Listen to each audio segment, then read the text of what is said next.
Hi Mark, I'm Eva, and my Chinese name is Huang Yiqing. My school number is 49. I'm a freshman at NCUE. Jeff Iliff, one more reason to get a good night's sleep. Sleep. It's something we spend about a third of our lives doing, but do any of us really understand what it's all about? 2,000 years ago, Galen, one of the most prominent medical researchers of the ancient world, proposed that when we are awake, our brain's motive force, its juice, would flow out to all the other parts of the body, animating them, but leaving the brain all dried up. And he thought that when we sleep, all this moisture that filled the rest of the body would come rushing back, rehydrating the brain and refreshing the mind. Now, that sounds completely ridiculous to us now, but Galen was simply trying to explain something about sleep that we all deal with every day. See, we all know based on our own experience that when you sleep, it clears your mind, and when you don't sleep, it leaves your mind murky. But while we know a great deal more about sleep now than when Galen was around, we still haven't understood why it is that sleep, of all of our activities, has this incredible restorative function for the mind. So today I want to tell you about some recent research that may shed new light on this question. We've found that sleep may actually be a kind of elegant design solution to some of the brain's most basic needs, a unique way that the brain meets the high demands and the narrow margins that set it apart from all the other organs of the body.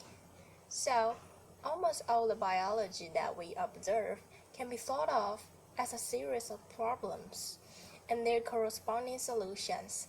And the first problem that every organ must solve is a continuous supply of nutrients to fill all those cells of the body.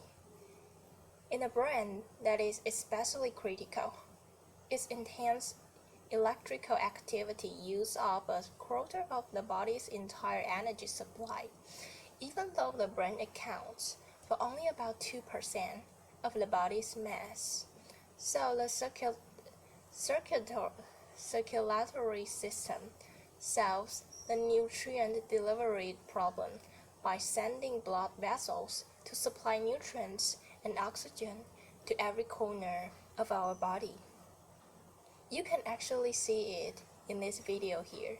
Here, we've imagined blood vessels in the brain of a living mouse. The blood vessels form a complex network that fills the entire brain volume. They start at the surface of the brain, and then they dive down into the tissue itself. And as they spread out, they supply nutrients and oxygen to each and every cell in the brain. Now, just as every cell requires nutrients to fuel it, every cell also produces waste as a byproduct, and the clearance of that waste is the second basic problem that each organ has to solve. This diagram shows the body's lymphatic system, which has evolved to meet this need. It's a second parallel network of vessels that extends throughout the body. It takes up proteins and other waste from the space between the cells. It collects them and then dumps them into the blood so they can be disposed of. But if you look really closely at this diagram, you see something that doesn't make a lot of sense. So if we were to zoom in this guy's head, one of the things that you would see there is that there are no lymphatic vessels in the brain. But that doesn't make a lot of sense, does it? I mean, the brain is this intensively active organ that produce a corresponding large amount of waste that must be efficiently cleared, and yet it lacks lymphatic vessels, which means that the approach that the rest of the body takes to cleaning away its waste won't work in the brain. So how, then, does the brain solve its waste clearance problem? Well, that seemingly mundane question is where our group first jumped into this story, and what we found as we dove down into the brain, down among the neurons and the blood vessels, was that the brain's solution to the problem of waste clearance. It was really unexpected. It was ingenious, but it was also beautiful. Let me tell you about what we found. So the brain has this large pool of clear fluid called cerebrospinal fluid. We call it the CSF. The CSF fills the space that surrounds the brain, and wastes from inside the brain make their way out of the CSF, which gets dumped along with the waste into the blood. So in that way, it sounds a lot like the lymphatic system, doesn't it? But what's interesting is that the fluid and the waste from inside the brain, they don't just percolate their way randomly out to these pools of CSF. Instead, there is a specialized network of plumbing that organizes and facilitates this process. You can see that in these videos. Here, we are again imagined into the brain of living mice. The frame on your left shows what's happening at the brain surface, and the frame on your right shows what's happening down below the surface of the brain within the tissue itself. We've labeled the blood vessels in red, and the CSF that's surrounding the brain will be in green. Now, what was surprising to us was that the fluid on the outside of the brain, it didn't stay on the outside. Instead, the CSF was pumped back into and through the brain along the outsides of the blood vessels, and as it flushed down into the brain along the outsides of these vessels, it was actually helping to clean the waste from the spaces between the brain cells. If you think about it, using the outsides of these blood vessels like this is a really clever design solution, because the brain is enclosed in a rigid skull and is packed full of cells, so there is no extra space inside it for a whole second set of vessels like the lymphatic system. Yet the blood vessels, they extend from the surface of the brain down to reach every single cell in the brain, which means that fluid that's traveling along the outsides of these vessels can gain easy access to the entire brain's volume. So it's actually this really clever way to repurpose one set of vessels, the blood vessels, to take over and replace the function of a second set of vessels, the lymphatic vessels, to make it so you don't need them. And what's amazing is that no other organ takes quite this approach to cleaning away the waste from between its cells. This is a solution that is entirely unique to the brain.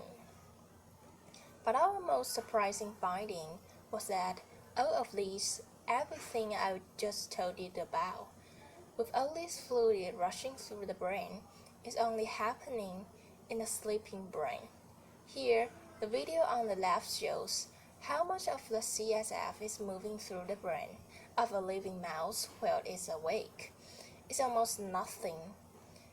Yet in the same animal, if we wait just a little while until it's gone to sleep, what we see is that the CSF is rushing through the brain, and we discover that at the same time, When the brain goes to sleep, the brain cells themselves seem to shrink, opening up space in between them, allowing fluid to rush through and allowing waste to be cleaned out.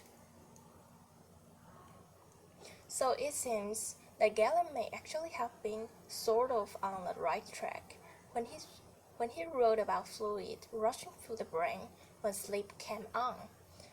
Our own research, nowadays 2,000 years later, suggests that what's happening is that when the brain is awake, and is at its most busy, it puts off cleaning away the waste from the space between its cells until later, and then when it goes to sleep and doesn't have to be as busy, it shifts into a kind of cleaning mode to clear away the waste from the spaces between its cells, the waste that's accumulated throughout the day.